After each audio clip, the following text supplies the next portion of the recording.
សហគមន៍អេកូទេសចរណ៍កោះ30សហគមន៍អេកូទេសចរណ៍កោះ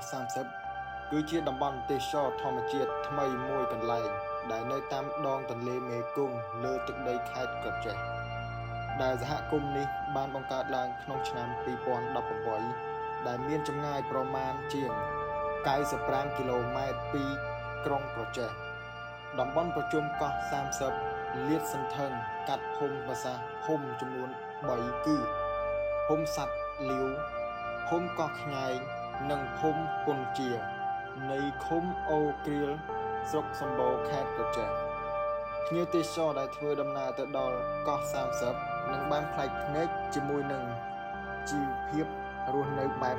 ជនបទដ៏សាមញ្ញនិងស្ងប់សុខក្នុងគោលបំណងលើកដំកើងជីវភាពប្រជាជនក្នុងតំបន់សហគមន៍នៅទីនេះគឺបានរៀបចំឲ្យមានសេវាកម្មផ្ទះសំណាក់សម្រាប់ភ្ញៀវទេសចរផងដែរចេញពីភូមិឋានដ៏មនោរម្យយើងក៏បន្តដំណើរតាមទូកឆ្លងកាត់ដងទន្លេមេគង្គនារដូវប្រាំងព្រៃឈើជាច្រើនប្រភេទភាគច្រើនជាព្រៃឈើបោះនិងព្រៃឈើពាក់កណ្ដាលស្រង់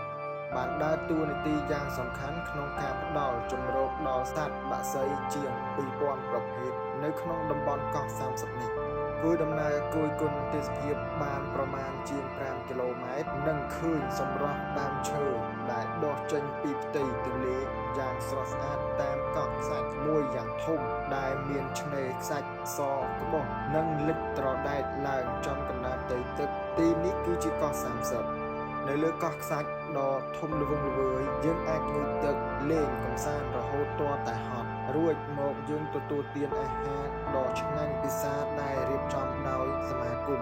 លុះព្រះអាទិត្យលិចបាត់មេឃចាប់ផ្ដើមងងឹតយើងនាំគ្នាបង្កាត់ភ្លើងមុននឹងលូនចូលទៅរកដំណេកក្នុងតង់ដែលបានបោះតង់រួចជាស្រេចនៅលើវាលខ្សាច់កណ្ដាលដងទន្លេមេគង្គសម្រាប់អ្នកដែលចូលចិត្តដំណើរកម្សាន្តបែបធម្មជាតិកោះ30ប្រៀបបានទៅនឹងឋានសួគ៌នៅលើដីដែលមានទេសភាពដ៏ស្រស់ត្រកាលខ្យល់អាកាសបរិសុទ្ធឥតខ្ចោះការធ្វើដំណើរកម្សាន្តនៅតំបន់កោះ30មិនត្រឹមតែផ្ដល់អនុស្សាវរីយ៍ដែលមិនអាចបំភ្លេចបានសម្រាប់ភ្ញៀវទេសចរប៉ុណ្ណោះទេតែក៏អាចផ្ដល់ប្រាក់ចំណូលដល់ប្រជាជនក្នុងសហគមន៍ដើម្បីការពារធនធានធម្មជាតិតាមដងទន្លេមេគង្គទៀតផងដែរ